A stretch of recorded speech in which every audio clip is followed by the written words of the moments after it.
আজকের দিনটা খুব ভালোভাবে শুরু হয়েছিল।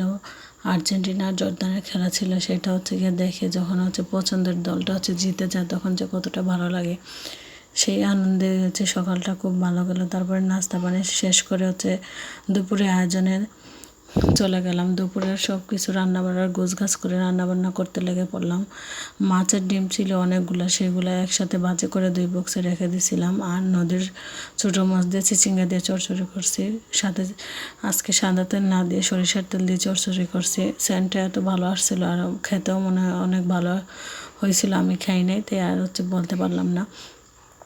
বাবু ছোটো মাছ খাইতে পারবে না দেখে তার জন্য 2 পিস রোস্ট রান্না করে নিলাম। রোস্টগুলো আমি এইখানে গিয়া লেবুর রস দিয়ে মাখায় রাখছিলাম। তারপরে গিয়া 20 মিনিটের মতো মাখায় রাখার পরে বাকি রান্নাবান্না শুরু করে দিছি। 2 চুলায় রান্না করছি তাই খুব তাড়াতাড়ি হয়ে গেছে। আমার ভিডিওটা যদি ভালো লাগে থাকে অবশ্যই আমার চ্যানেলটা সাবস্ক্রাইব করবেন।